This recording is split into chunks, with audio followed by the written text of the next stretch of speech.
honorables députés et sénateurs, honorables invités, chers professeurs, docteurs et professionnels de la santé, distingués participants. Je voudrais aussi remercier Lara remercier Madame Tsambi, qui est responsable au niveau de la santé. Merci beaucoup. C'est pour moi un honneur profond et un privilège de prendre la parole en tant que président du comité d'organisation du 5e congrès de GMU. Je voudrais, avant toute chose, exprimer ma plus haute considération et ma gratitude à son Excellence, le président de la République démocratique du Congo, Félix Antoine Tshisekedi. Président, merci beaucoup de bien vouloir avoir eu l'opportunité, que j'ai eu la chance de pouvoir être sous son patronage. Ce geste témoigne de son engagement clair en faveur du bien-être de nos populations, du progrès du secteur de la santé, et particulièrement de la protection de nos aînés, de nos papas, de nos mamans. Très important. Je tiens également à rendre hommage et à appuyer la présidente fondatrice et initiatrice de GMU, la docteure Caroline Mokako Touna. J'aimerais bien qu'on puisse l'applaudir, s'il vous plaît. Pour sa vision, sa force de travail et son leadership qui inspire et qui m'inspire moi particulièrement. Sans son dévouement, sans son sens de service public, sans sa détermination, ce congrès n'aurait pas cette ampleur qu'il a aujourd'hui. Nous sommes dans notre 5e congrès. Merci, docteur Caroline Mokako Touna. Grâce à elle, GMU est devenue une véritable référence nationale dans la promotion du bien vieillir. J'exprime aussi ma gratitude à nos autorités et institutions partenaires, nos intervenants et experts et au haut niveau, nos partenaires privés et toutes les équipes opérationnelles de GMU. Ça n'a pas été facile, mais nous nous sommes battus et nous continuons de nous battre pour GMU. Dans l'engagement, la discipline et le professionnalisme ont permis de préparer ce congrès avec rigueur et excellence. Le thème de cette édition, c'est vieillir en bonne santé pour une longévité active. Nous rappelle la responsabilité des collectifs que nous portons envers nos aînés, envers nos papas, nos mamans. Le vieillissement n'est pas un simple sujet médical, c'est un enjeu social, économique, culturel, démographique et profondément humain.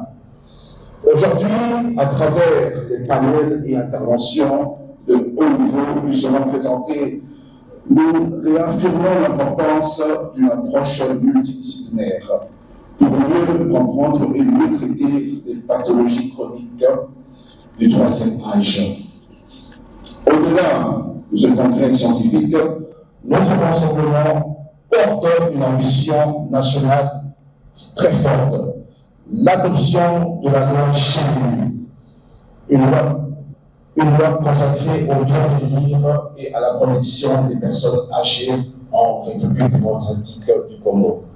Cette loi a pour vocation de reconnaître et protéger les droits fondamentaux de nos aînés, améliorer l'accès aux soins gériatriques et gérontologiques, promouvoir la prévention, l'éducation à la santé et à la sensibilisation, encadrer et moderniser des structures d'accueil, maisons de repos et centres spécialisés, renforcer la formation et la qualification du personnel, et établir une politique nationale ambitieuse, humaine et moderne en faveur du grand âge, comme je le dis toujours, nos aînés, nos papas et nos mamans.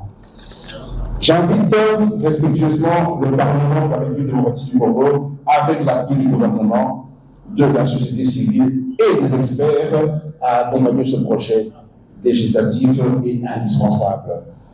Adopter la loi GMU, c'est préparer l'avenir, protéger ceux qui nous ont précédés et inscrire à la République démocratique du Congo dans la dynamique internationale du vieillissement actif, digne et en bonne santé. Je remercie chaleureusement tous les participants pour leur présence, leur engagement et leur volonté de contribuer à cette cause noble et essentielle. Sous le patronage du chef de l'État, sous l'impulsion du docteur Caroline Moula-Kotonda, et grâce au travail de chacun de vous, nous ferons ensemble de la République démocratique du Congo un pays où on peut vieillir en sécurité, en bonne santé, dans la dignité et dans le respect. Sur ce, je vous souhaite à toutes et à tous un excellent congrès. Je vous remercie. Merci beaucoup. On peut passer à Madame Mami Lokusa de la Robank, si elle veut dire un mot. En fait, la Robank, c'est notre sponsor officiel et ils nous ont vraiment soutenus pour l'organisation de ce forum. Et elle est représentée ici par Madame Mami Lokusa. Merci.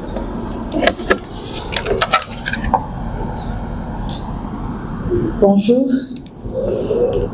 Monsieur le ministre, ici représenté, Madame la Présidente du Congrès GMINU, chers experts, chers partenaires, distingués invités dans vos titres et qualités, c'est un honneur pour Robank d'être invité à ce forum. C'est un honneur pour nous d'être un invité spécial à ce 5e congrès, placé sous un thème d'une importance capitale, le vieillissement en bonne santé et les innovations médico-nucléaires au service des générations futures. À travers notre présence ici, Robank réaffirme une conviction profonde.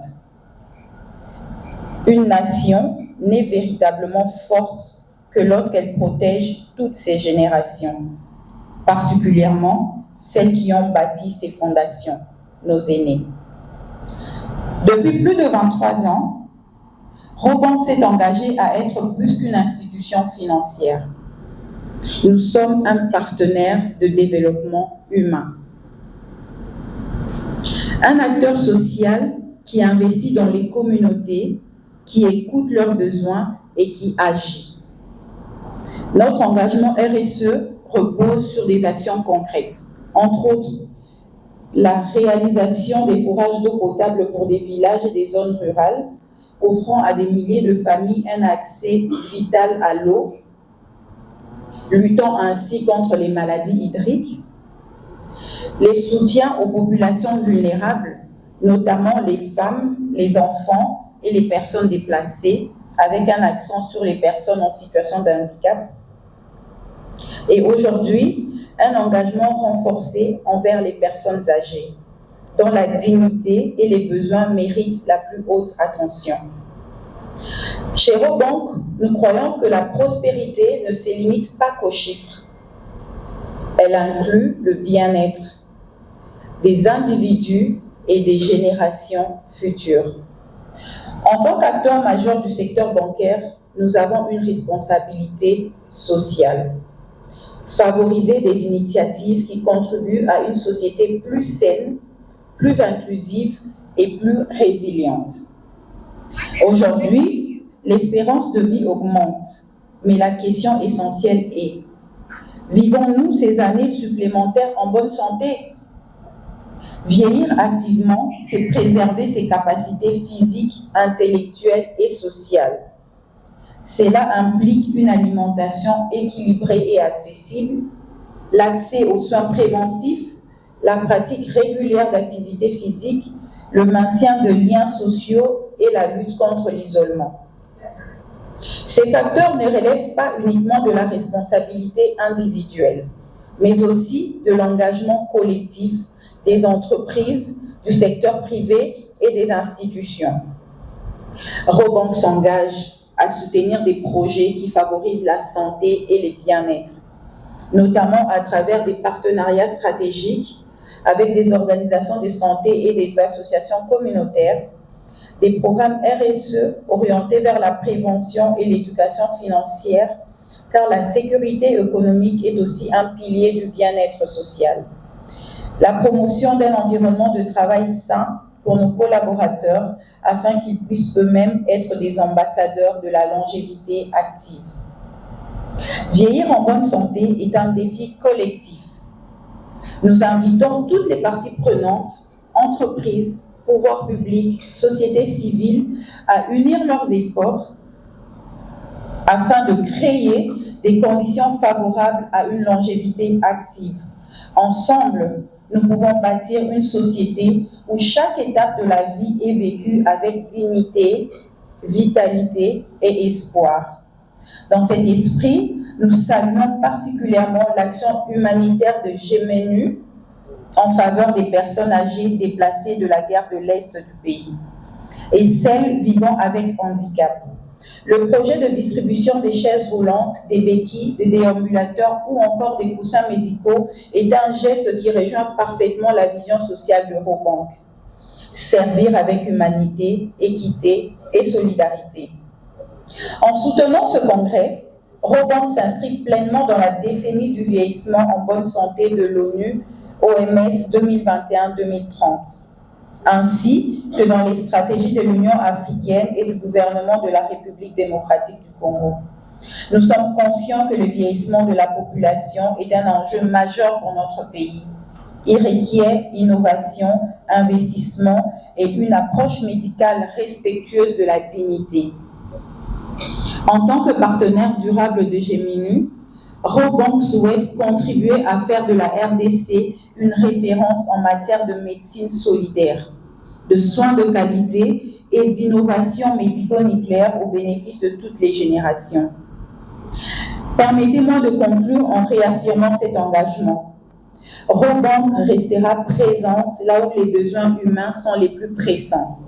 Nous resterons à l'écoute et résolument tournés vers un avenir où chaque Congolais, jeune ou âgé, peut vivre en bonne santé, dans la dignité et avec espoir.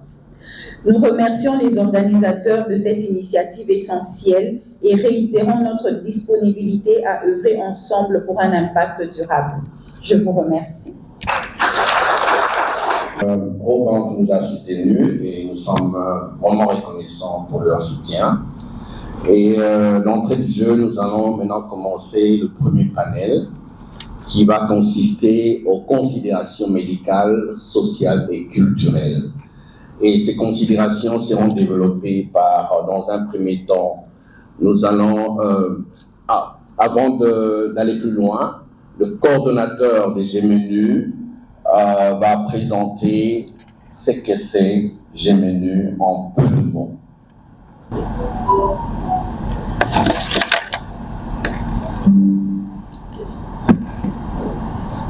Excellences, Monsieur le ministre représenté, Mesdames et Messieurs, quand nous parlons de GMNU, souvent on ne sait pas se résumer. Pourquoi nous ne savons pas nous résumer? Parce que le défi est énorme et GMNU représente un enjeu majeur. GMNU comme projet existe et GMNU comme association existe.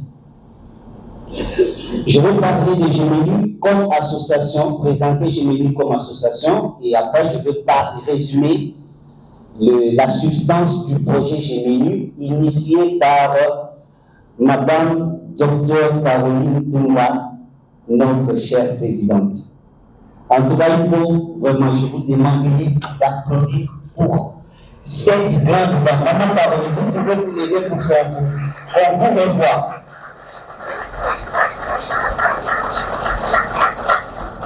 La présentation de GMNU part d'une petite histoire.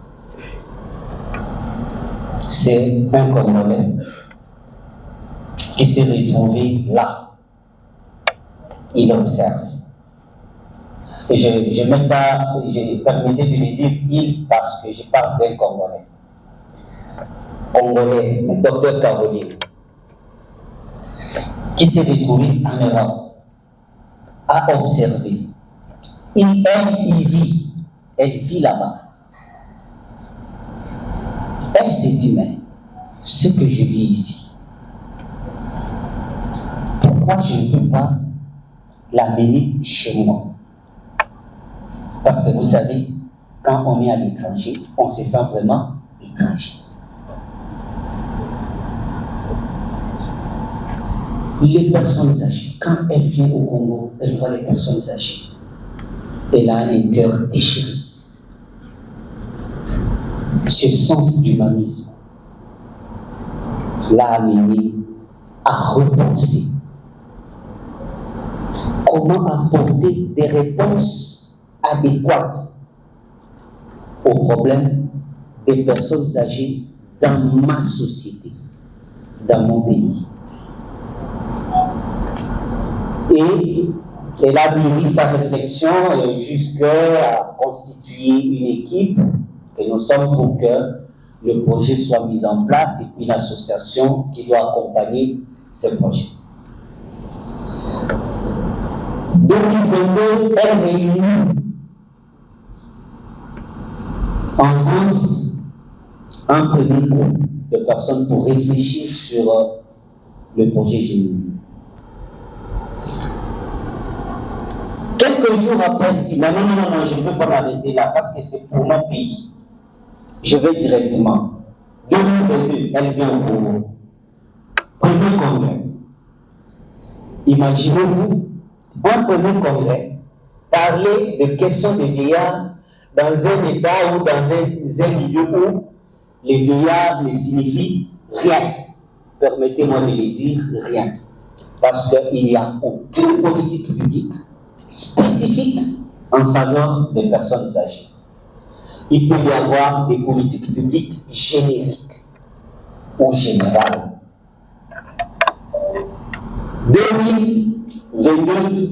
2023, elle revient. Le congrès à Mamalé. 2022, c'est passé aux cliniques à la bibliothèque de la faculté de médecine à Mélikine, et puis INRB, et on a fini sur Bani River. 2023, Mamalimo. 2024, INRB et les affaires étrangères. 2025 c'est une année spéciale avec 2 congrès. Maman, vous êtes fort, sincèrement. 2 congrès. Le premier, c'était à Paris. Et le deuxième, à Kinshasa. Pourquoi? Parce que dans notre société, la jeunesse, les enfants, la jeunesse, nous vivons comme si nous n'allons jamais vieillir. C'est un problème sérieux.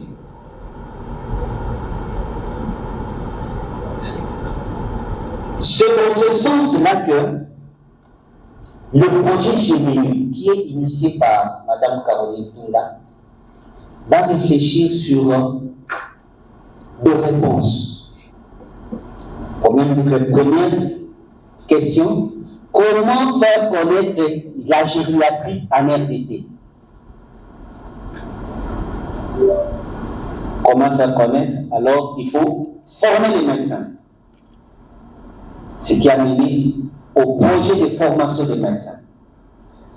Ils sont nombreux les médecins déjà formés par Gémenu, en partenariat avec Sorbonne, et certains sont ici, d'autres sont même à Sorbonne pour continuer avec le master. C'est Congolais qui va étudier à Sorbonne. Vous comprenez ce que ça représente, et grâce à l'initiative, à la vision d'une Congolaise, comment résoudre le problème de prise en charge socio-médicale de personnes âgées chez nous? Comment enlever les stéréotypes qu'il y a dans la tête des gens sur la sorcellerie, ainsi de suite, et là, ce qui rime, qui amène à la maltraitance des personnes âgées dans notre communauté. Il y a toute une panoplie de projets qui vont s'accompagner et nous pensons qu'avec notre sacré sponsor Robank, que Robank va vraiment accompagner tous les projets des GMINU jusqu'à leur effectivité.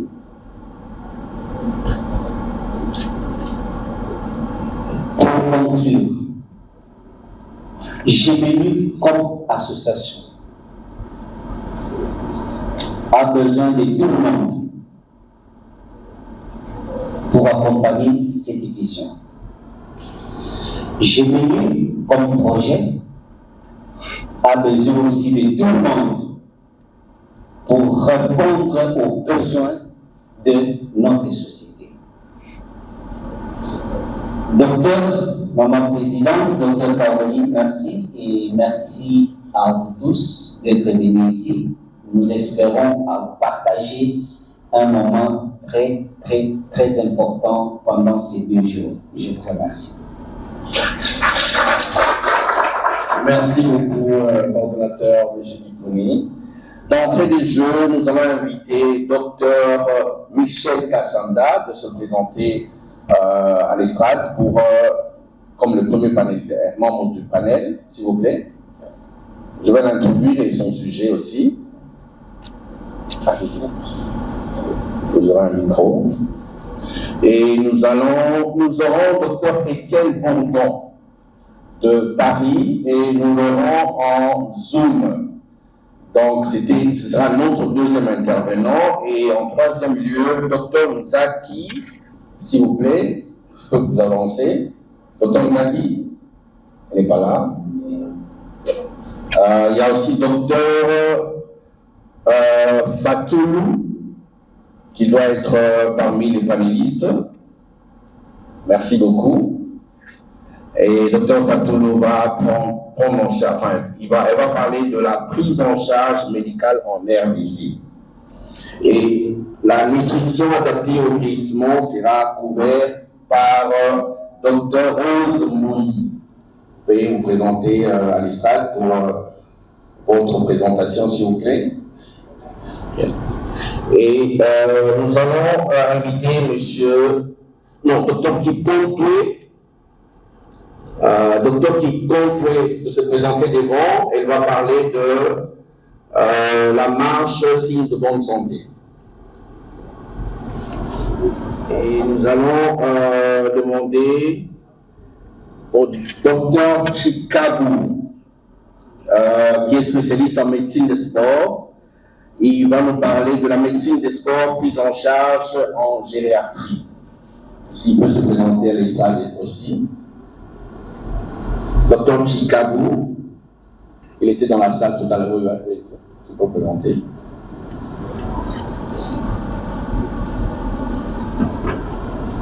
Et nous allons inviter le professeur Malonga, qui va nous parler de la pudeur dans la culture africaine, un tabou qui retarde le diagnostic. Et le prof n'est pas là. Et nous allons inviter notre excellentissime professeur Longo Mbenza, qui va nous parler de la sexualité du sujet âgé. Nous vous invitons à applaudir pour son excellence Moutamoudou, qui vient de nous rejoindre et qui est un des membres d'honneur et qui va intervenir plus tard. Alors, je donne la parole au docteur Michel, qui va co-diriger ce panel avec moi et qui va présenter tous les panélistes. Je vous invite, monsieur le docteur Michel.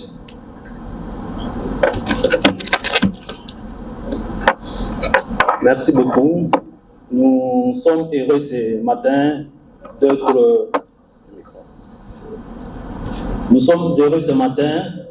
votre présence pour qu'on puisse partager des matières scientifiques qui peuvent nous aider à prendre correctement en charge nos seniors.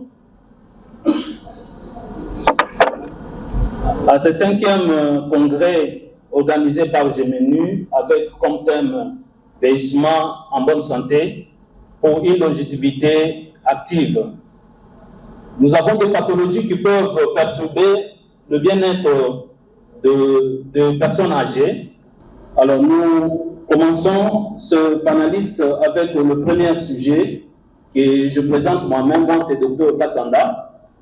Nous allons parler sur une pathologie aiguë qui peut fragiliser correctement le bien-être de personnes âgées.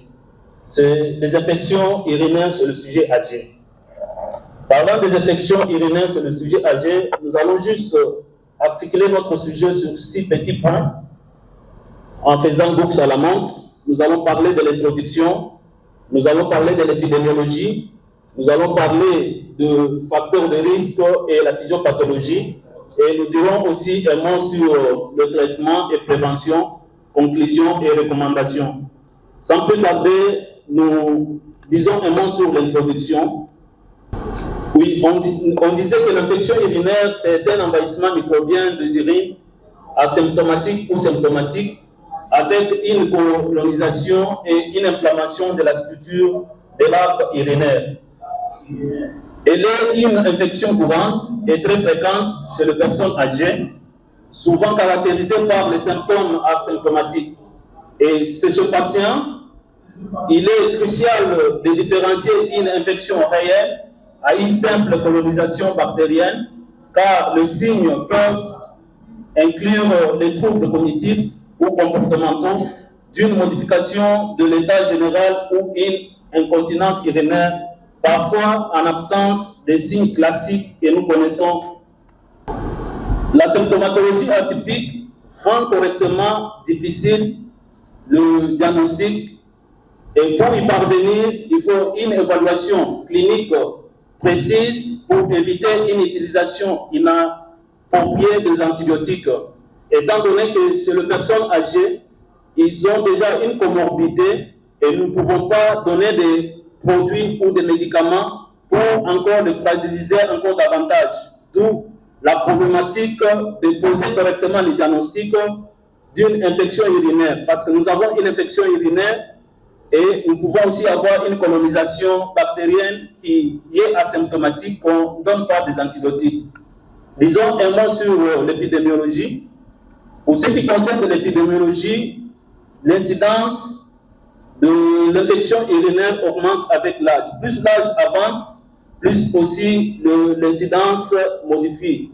Déjà, à partir d'une tranche d'âge de 65 à 70 ans, nous avons l'incidence qui est de 10 à 20%, et plus que l'âge avance, au-delà de 80 ans, nous avons l'incidence qui augmente déjà de 20 à 30%. Et la bactérie asymptomatique est très fréquente, surtout dans les institutions ou dans des établissements, des hébergements, où nous trouvons beaucoup de personnes âgées qui peuvent avoir une bactérie qui est significative, mais asymptomatique. Dans les infections urinaires, la première cause de l'infection dans nos infections nosocomiales, qui représente plus de 50% dans les milieux hospitaliers, et dans les milieux communautaires, nous avons l'infection urinaire qui occupe la deuxième place ou la deuxième position, hormis les infections respiratoires ou bronchopulmonaires. Le germe le plus incriminé dans les infections urinaires, c'est l'Escherichia coli qui est représenté plus de 50%. Et on peut aussi avoir certains germes, entre autres, nous avons les Klebsiella, où on peut avoir les Proteus, on peut aussi avoir les Anticolis, qui peuvent aussi être incriminés comme germes. Mais nous allons remarquer que c'est plus l'Escherichia coli qui est plus représenté dans les infections urinaires. Disons un mot sur la physiopathologie et le facteur de risque. Pour ce qui concerne la physiopathologie, nous devons nous dire que les germes peuvent migrer facilement de l'anis vers la vessie en passant par le meilleur urinaire, où ils peuvent gagner la vessie par rapport aux conditions qui sont propices. Et au niveau de la vessie, ces germes-là peuvent correctement se multiplier et coloniser la vessie. Mais grâce au mécanisme de vidage ou le mécanisme de la miction, plus de 80% de germes peuvent correctement être expulsés en dehors de la vessie. C'est ce qui protège plus la vessie d'être colonisée par le germe. Mais parlant de personnes âgées, du fait qu'il y a déjà certains facteurs qui peuvent perturber ce mécanisme, entre autres, nous avons des facteurs qui sont liés à l'âge, nous avons une diminution de la défense immunitaire qui peut expliquer cette colonisation de germes. On peut avoir une altération de la fonction rénale, on peut aussi avoir le changement hormonal ou cutané.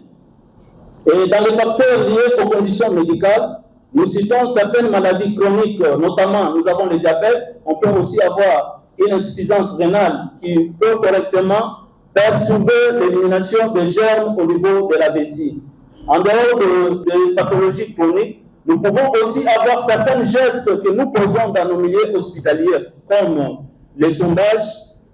Un patient qui est porteur d'une sonde peut correctement être contaminé parce qu'on peut prendre le germe du meilleur urinaire en les amenant au niveau de la vessie et on peut avoir une colonisation des germes au niveau de la vessie. Une incontinence urinaire et aussi nous pouvons avoir certains obstacles, notamment comme chez l'homme, on peut avoir une hypertrophie bénigne de la prostate, on peut avoir les lithiases, on peut avoir les fécalomes. Tous ces obstructions ou ces mécanismes d'obstruction empêchent à ce que les urines puissent être éliminées correctement et les germes peuvent correctement rester dans la vessie. Et comme le milieu est propice, et ces germes-là peuvent correctement se multiplier et mettre la vie en danger de la personne âgée. Dans les facteurs environnementaux, nous citons l'hospitalisation. Un alitement prolongé peut correctement perturber le bien-être de la personne âgée. Dans les anomalies anatomiques, on peut aussi avoir des anomalies fonctionnelles qui peuvent aussi être parmi les facteurs qui perturbent le bien-être de la personne âgée. Ça, c'est ce qu'on vient d'expliquer, comment est-ce que l'infection peut correctement arriver au niveau de la vessie. Disons un mot sur le diagnostic. Pour ce qui est du diagnostic, c'est ce qui fait notre problématique de ces jours. Il faut poser correctement les diagnostics parce que quand le diagnostic est mal posé, on va administrer des traitements inappropriés et on va mettre en danger la vie des personnes âgées. Et le diagnostic est complexe car la symptomatologie est souvent atypique et peut inclure des signes comme l'aggravation de la confusion, une nouvelle incontinence ou une élévation de la température. On peut avoir une hypothermie ou une perte d'appétit. Dans le diagnostic nécessite une évaluation clinique complète. Et quand on fait une évaluation complète, nous pouvons confirmer notre diagnostic en faisant un examen cytobactérien. Alors, devant l'examen cytobactérien, on peut avoir une bactérie et il ne suffit pas seulement d'avoir une bactérie, il faut que cette bactérie soit positive ou significative. Devant l'éthique, et je suis content, au département de médecine interne, les gens suivent facilement l'innovation. Pour l'éthique, on n'utilise plus le mot malade, ce sont patients. Et j'étais content d'entendre le professeur Ngomabida souffrance. Kalos Kaikatos, vous avez toujours été beau et vrai et bon. Ça veut dire, c'est difficile de dire à quelqu'un vieillard. Allez dans la Bible, on a parlé de 24 vieillards, mais dans un autre contexte, dans la Bible on dit les aînés, les seniors. Et dans notre publication, c'est aging. Tout le monde a dit personne âgée en âge. S'il vous plaît, Monsieur le Président de l'autre, c'est vous qui devez être l'exemple. On ne dit plus, voilà, on dit patient. D'ailleurs, on ne dit plus sujet. Sujet, c'est pour les esclaves. Subjects. Vous verrez dans toutes les publications scientifiques, nous avons écarté le terme subject dans des publications. Alors, la marche,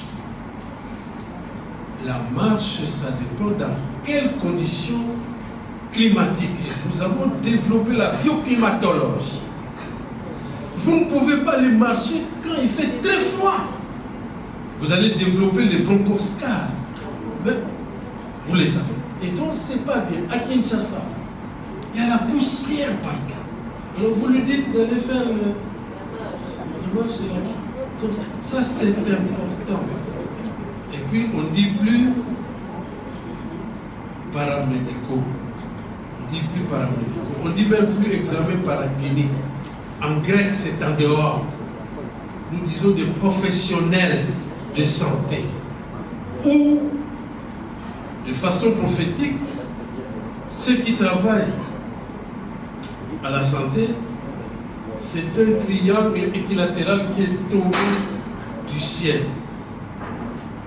Haut, l'élévation. La hauteur, la largeur en étaient égales.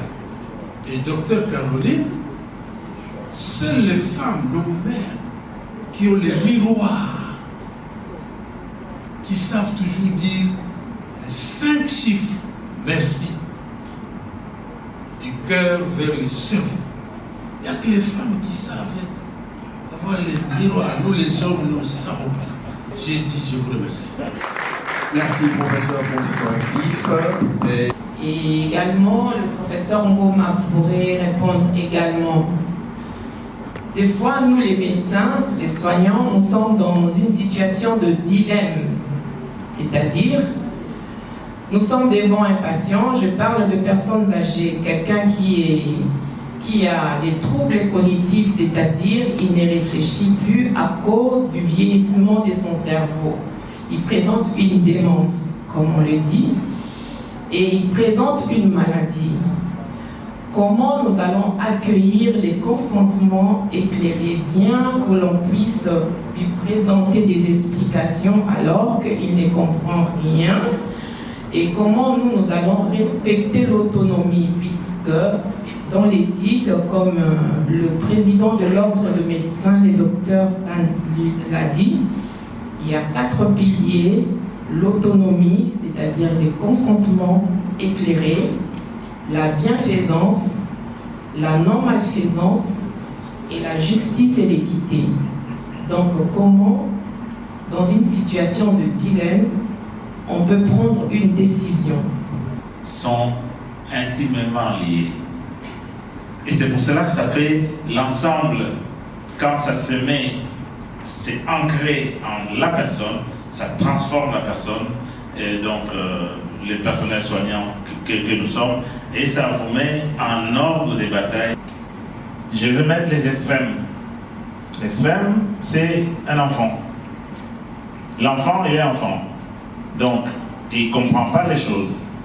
Il n'est pas autonome.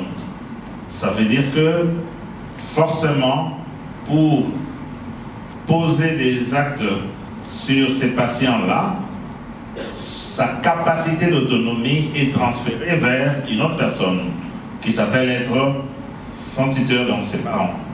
S'il n'y a pas les personnes qui répondent de lui.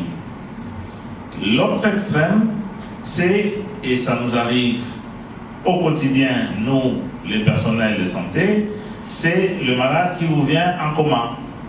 Accidenté, en coma, il n'y a personne. On vous amène accidenté. Il n'y a personne. Lui aussi, il n'est pas autonome. Il n'y a pas de contact. En fait, et au milieu, il y a différents cas de figure. Toujours dans le manque d'autonomie, c'est notamment justement des personnes âgées qui ont des troubles cognitifs qui font que finalement sa compréhension des choses, donc la lucidité est entamée. C'est justement là. Alors, quelle est l'attitude du praticien face à un patient qui n'est pas autonome, qui n'a pas de lucidité parce que l'autre composante éclairée, vous ne savez pas l'éclairer. C'est là qu'interviennent maintenant les trois autres piliers, c'est-à-dire la bienfaisance et la non-malfaisance. Face à une personne en commun, il n'y a que vous. Vous n'avez pas de consentement éclairé, vous n'avez personne. Pour rester dans le cadre de notre congrès ici, face à une personne âgée qui a des troubles cognitifs, c'est le quotidien des gériatres, qui a des troubles cognitifs, vous ne savez pas avoir un consentement éclairé directement de lui. Vous devez recourir forcément à des personnes qui répondent de lui et qui sont clairement établis que quand il y a un problème, c'est eux qui répondent de lui. Ça, c'est un premier niveau. Deuxième niveau, si pour l'une ou l'autre raison, il n'y a personne, parce que vous avez devant vous un patient qui n'est pas éclairé, eh bien, c'est maintenant votre conscience qui est guidée par les deux ou trois autres piliers, la bienfaisance et la non-malfaisance. Ouais, pourquoi les professionnels de santé que nous sommes, médecins, infirmiers et tous ceux qui entrent dans le système de santé, en fait, les questions éthiques tendent à nous amener vers des personnes à moralité parfaite, à comportement parfait. Donc, un peu comme je dis moi, des personnes claires comme de l'eau de roche, limpides comme du diamant. C'est cela. Vous savez, ça nous arrive très souvent de nous retrouver face à notre propre conscience par rapport au patient qui est devant nous. Et dans le domaine de la gériatrie, la prise en charge des personnes âgées qui ont très souvent des problèmes comportementaux, c'est le quotidien. Donc, en résumé, premier niveau, une personne qui n'a pas de lucidité ou qui a une lucidité entamée, et ça peut être de plusieurs degrés, hein, ça nous le savons très bien, vous vous adressez à des personnes qui répondent de lui directement et de manière officielle, et vous devez le vérifier. Malheureusement, c'est d'eux que la décision est transférée.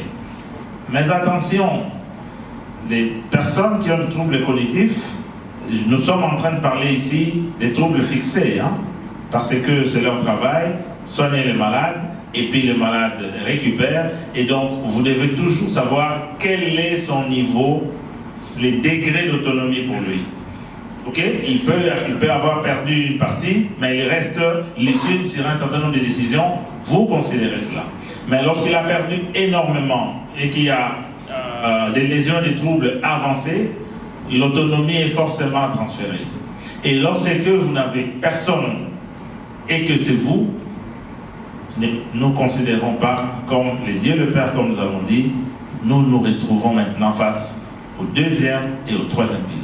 Si on est guidé par ça, donc les devoirs des bienfaits, la bienfaisance, faire poser des actes pour le bien de ses patients, et la non-malfaisance, nous comporter de manière à ne pas nuire aux patients, y compris dans ses convictions, nous trouverons le chemin. Merci beaucoup.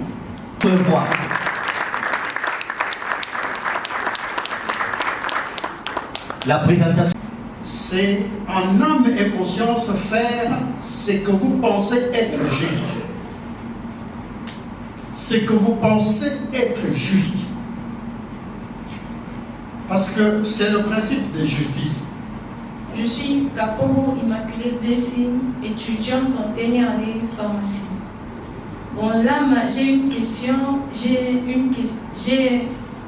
On fait c'est une recommandation, mais qui aboutira à une question à la fin. Donc là, ma recommandation est pour le GMNU, mais également pour tous les personnels médicaux, mais également pour tout le personnel médical ici présent. Vu qu'on parle d'une approche multidisciplinaire, pour ma modeste contribution, je crois que pour une meilleure prise en charge des personnes âgées, il faudrait également intégrer le pharmacien dans sa prise en charge médicamenteuse. De l'autre côté, nous savons que les personnes âgées sont des personnes aux fonctions physiologiques déjà défaillantes. Par conséquent, nous avons le médicament qui est fréquemment utilisé chez eux. Nous voyons sa pharmacodynamique qui dépend du médicament, mais sa pharmacocinétique qui dépend du terrain. Et là, nous avons des personnes âgées, des personnes chez lesquelles l'action de l'organisme sur le médicament ne sera pas le même, vu que là, on a un organisme déjà défaillant. Il y a des fonctions hépatiques, il y a la fonction rénale qui ne tient plus normalement. Alors chez eux, il faudrait normalement une adéquation de la posologie. Et puis de l'autre côté, parlons toujours de la cascade gériatrique dont on vient d'évoquer, nous avons vu un aspect médicamenteux, mais qui révèle cette fois-ci de la capacité du pharmacien. Maintenant, je crois que c'est bien d'avoir des médecins gériatres et tout, mais en ayant également un pharmacien clinicien auprès de l'équipe gériatrique, là, la prise en charge médicamenteuse de la personne âgée serait meilleure. Maintenant, vous, acteurs du secteur médical qui êtes présents ici, que pensez-vous de l'impact du pharmacien dans la prise en charge médicamenteuse des personnes âgées? Merci. Merci beaucoup pour cette excellente question. L'étudiante qui venait de poser la question de la pharmacie, elle est de Saint-Joseph. Je la félicite parce que je lui avais demandé de venir. Alors c'est à peine que nous avons commencé à récolter des données, parce que tout le monde sait que nous n'avions pas de données pour les personnes âgées. C'est maintenant avec ces services de gériatrie que nous avons commencé à faire des statistiques. J'ai dit même à l'autre, parce que j'avais prévu les statistiques des personnes avec le trouble neurocognitif que je n'ai pas pu présenter, mais je lui dis déjà qu'il y a des stagiaires qui passent, des stagiaires en pharmacie, qui font ce travail avec nous. Parce qu'on se dit, c'est un début. Nous commençons. Le travail venait de commencer. Que ce soit pour la dénutrition, les syndromes gériatriques, la chute, tout ça, nous venons de commencer un travail qu'on n'en avait pas. C'est vraiment un début. Nous sommes en train de travailler avec les nutritionnistes, les psychologues, les neurologues. Donc, c'est vraiment une prise en charge multidisciplinaire qui nous permettra de pouvoir avoir des statistiques pour pouvoir avancer. Donc, depuis que je suis là, j'ai vu quelques médecins stagiaires en pharmacie qui passent pour les récoltes des données avec qui nous travaillons.